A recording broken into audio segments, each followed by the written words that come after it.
culture, but it's something that we begin to understand when it's explained to us, when we start thinking about it and chanting the holy name, and Krishna very kindly reveals himself. And you can't help but fall in love with him. When you know, whatever may be your background in terms of your upbringing in whichever country and so on. But Krishna is such an attractive personality that the moment we start serving him, we start hearing about him, we spontaneously get attracted to him. So even though it is indeed far out, but when you hear about him in the association of devotees, very quickly it becomes very comfortable. Then you're not anymore at unease with the concept, with the idea. It's just because we haven't heard of it from childhood. But there's so many things we haven't heard about since childhood. But eventually we learn, we come to terms with these things. We get knowledge. So therefore with this A, B, C, D, E formula, then it will become something very familiar and not so far out. Alright? Yes? Alright, one of the biggest ideological difficulties people have with the idea of God, particularly in the Western world, is how does he allow so much horrible stuff to go on? They can't reconcile loving and powerful and omniscient with being a bystander. So could you say something on that? Okay, I'll repeat the question because of the recording, I suppose it's recorded. Your question is that people can't reconcile the apparently opposing ideas of a loving God with so much of misfortune that happens in terms of killing or deaths or unhappiness that goes on in this world.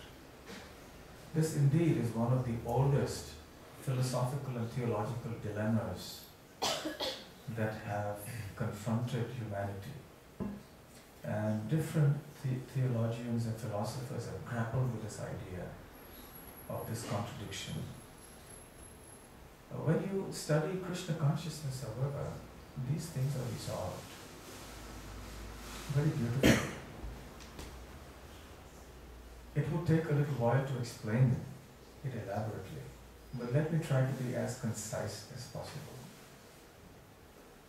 I'll speak bullet points to make the answer short and hopefully sweet.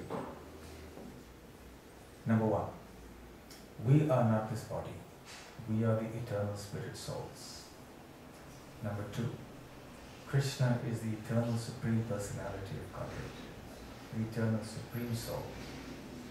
Number three, there is a relationship of love between the eternal soul and the eternal supreme personality of Godhead Krishna.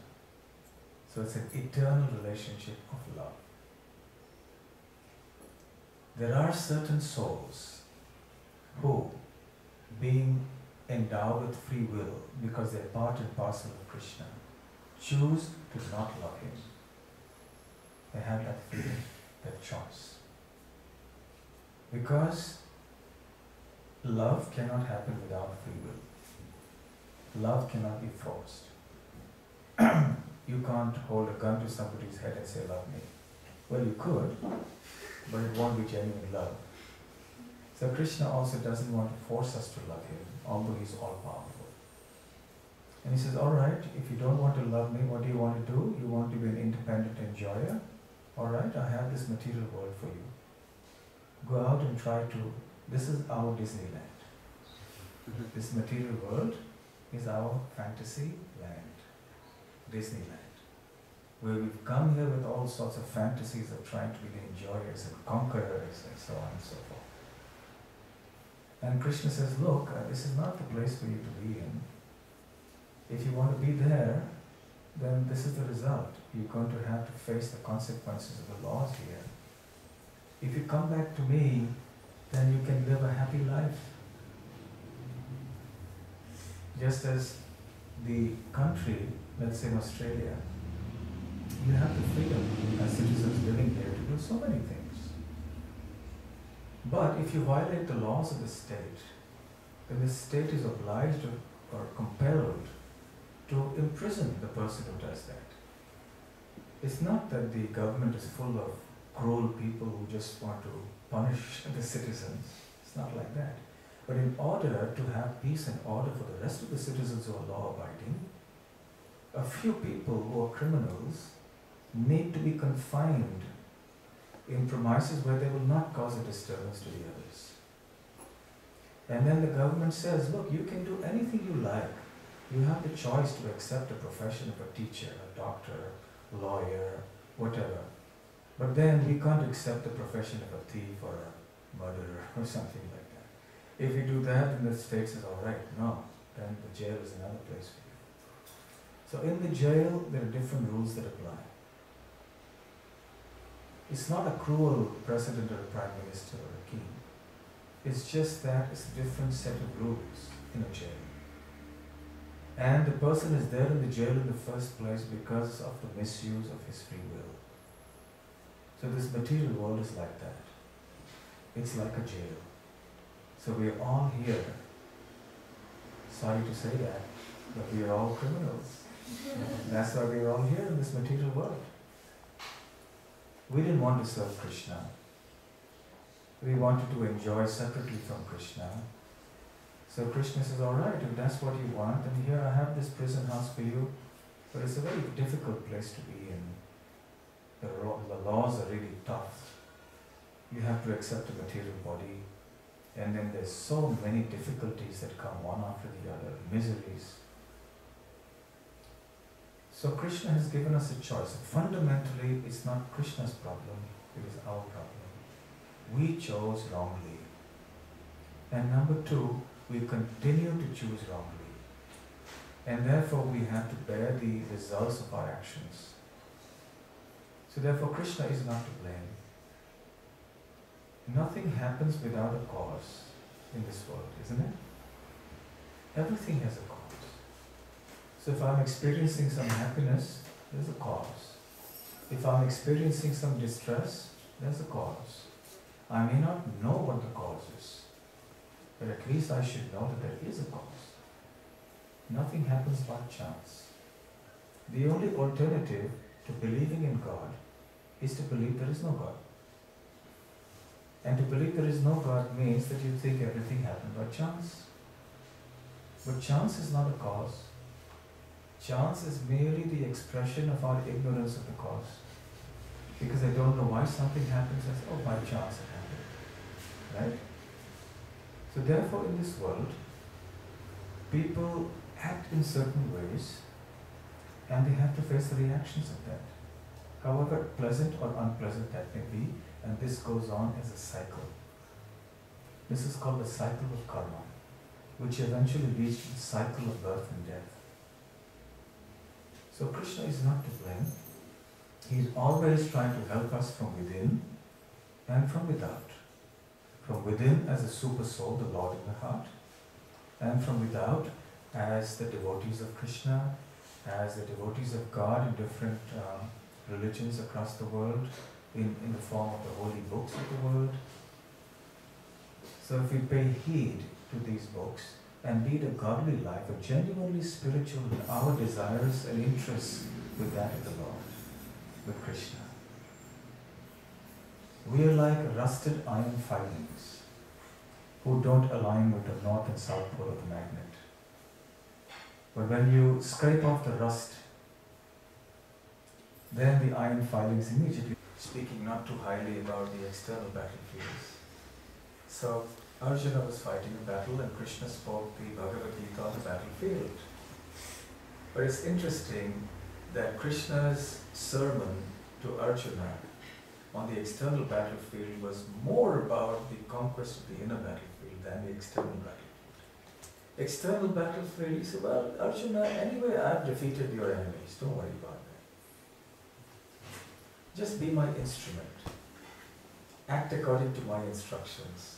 Victory is already yours because you're my devotee. I've already conquered these people. The pretext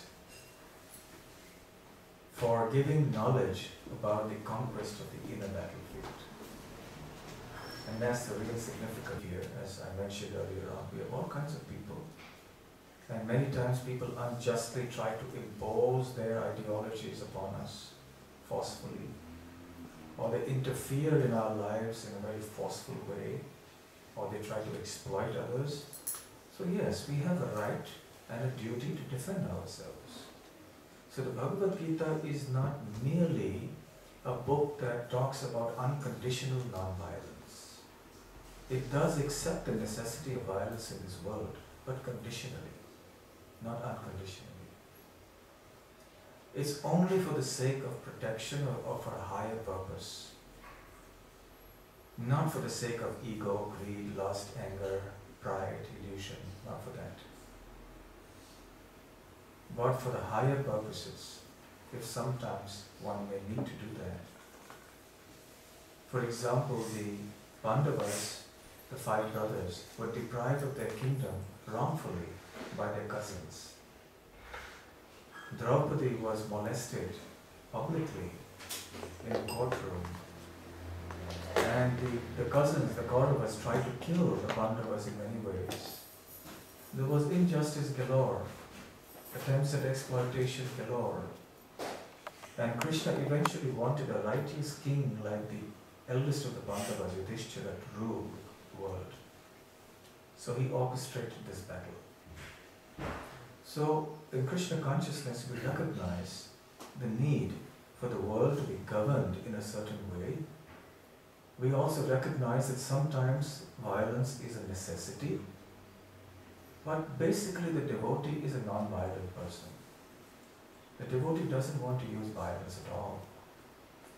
The devotee may be compelled to use violence as a very last resort. But even then with the understanding that it's for a higher purpose. That requires a lot of spiritual maturity. It needs a high degree of Krishna consciousness to be able to judge when to use it and when not to use it. But generally, devotees wouldn't use it. Arjuna's circumstances were very unusual and extraordinary. So we have a right and duty to protect ourselves. And that's when we can use violence, if push comes to shove, as they say. Right? Does that answer your question? Okay. One last question, if there is. I'll just ask quickly. Yes. Because we still have to live in this world and still work and have a house and if you're going to have a family and children. And then maybe have a family and so on and so forth. The two are not contradictory or mutually exclusive. It doesn't mean that if you have... Big round of applause to Bhakti Rasamrita Swami.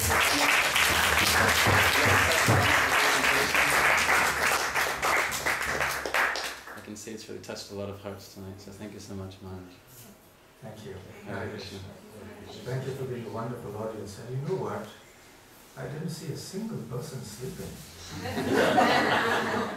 I usually put a lot of people to sleep in my lectures. It goes to show, credit goes to you, it's a good audience.